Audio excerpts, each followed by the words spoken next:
根据联合国统计，在全球范围，我们就会购买100万个塑料水瓶。塑料水瓶它们正在成为地球化石记录的一部分，并成为人类世的标志。而塑料制品，它们也完全的融入到了我们的生活当中，用于化妆品和牙膏当中，再到平时的零食袋和矿泉水瓶。塑料制品它们这么的常见，但是我们却从来没有思考过，这些塑料制品它们最终会去向何处。经过调查，我们发现大部分的塑料制品，它们最终都会被焚烧、流入海洋或者填埋到土地当中。而塑料的2大特性，耐降解性和耐用性，又导致它们几乎完全无法被土地所吸收，而是形成越来越小的颗粒。这些颗粒其实对地球环境的影响是巨大的，但是生活在城市当中的我们却没法感受到塑料给地球带来的影响。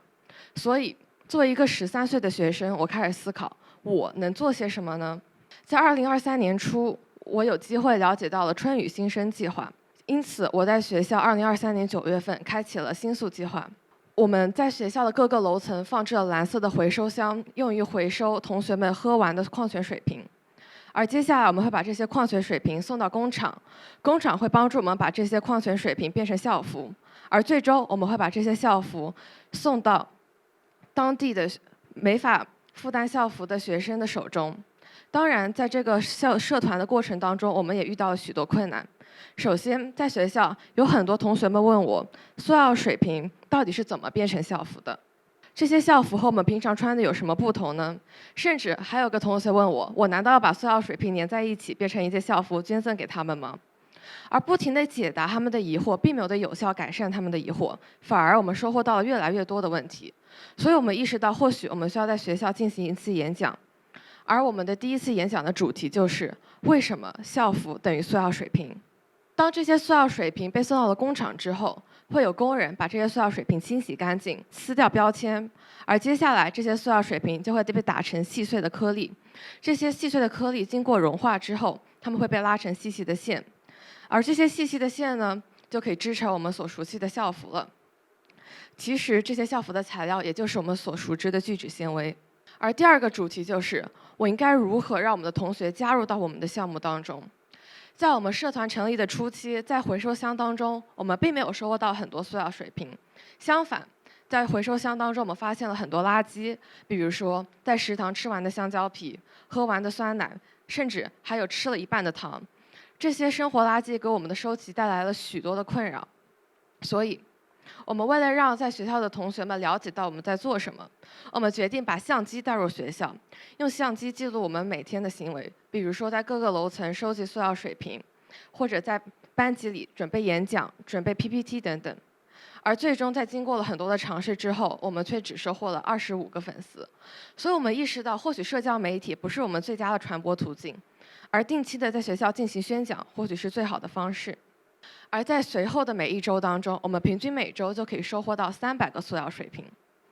每天早上上学的时候，看到我们学校的同学手里拿着一个巨大的垃圾袋，里面装着他们每一周从各个地方收集到的塑料水瓶，我们的心中都是生出了一种由衷的感激，因为他们并没有选择更加方便的方式，把这些塑料水瓶随手的扔在一个垃圾桶当中，或者就放在原处，而是把这些塑料水瓶带回了家中，并且在统一的时间带到了学校。而在4月21日，我们总共收获了2032个 PET 水瓶。接下来的一切都变得十分的顺利。这2032个 PET 水瓶被我们送到了当地的工厂，而工厂帮助我们把这2032个水瓶变成了80件聚酯纤维的校服。后来呢，我们也顺利的飞到了云南临沧当地一所小学，